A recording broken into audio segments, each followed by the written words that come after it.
Okay, I was in a bit of a tricky situation yesterday because I distorted the living crap out of these chorus vocals, and it was the sound I was going for sure. It's what I wanted, but I brought up an artifact that I didn't want, and I actually didn't notice it until my monitors kind of showed it, but that didn't seem to be a problem with some harshness in the vocal dealing with the E sound.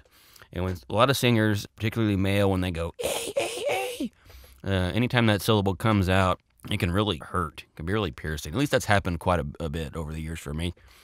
And my home computer speakers, which I know and I like, they never sound harsh on anything that I listen to for fun. And so I know something was wrong. And now I've got Ozone 5's spectrograph up to kind of help us find it and illustrate it. You could just as easily find it with a sweep technique, but I like to give you a visual since we paid all this damn money for video equipment anyway. Okay, so let's listen to what I had beforehand.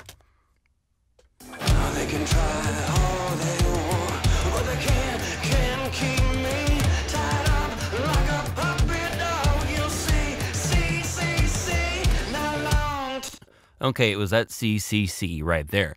Now, not all stereos are going to show that.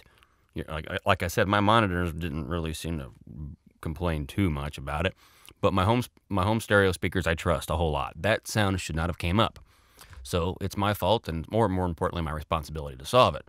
Now, we notice one thing pretty cool about spectrograph is something that goes C, C, C, we're going to see it 3 times. Bing, bing, bing.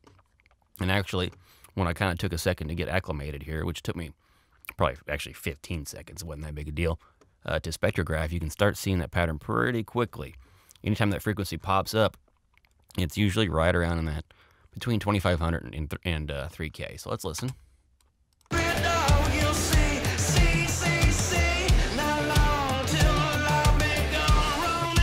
Okay, anytime those C came up, it was right there, and there. That's the yellow spots, those huge peaks.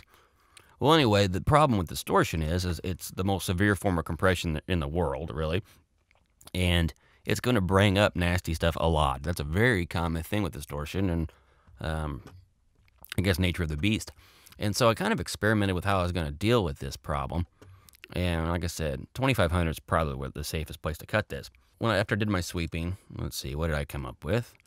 I ended up making a cut of 7 decibels at 2.5K. A Q of 16, so it's about as narrow as we can get here in Cambridge. Very, very narrow. Now, let's listen to it with that engaged and see how our E's turn out. They can try all they want, but they can't keep me tied up like a puppet dog. You'll see, not long till I'll be gone running these streets. God knows this will never last, Brother John, I won't let it be. Okay, and what I heard there was an enormous improvement. And actually the whole vocal got a little bit cleaner. I think the vocal, the distortion liked having that particular frequency component in there for maximum nastiness.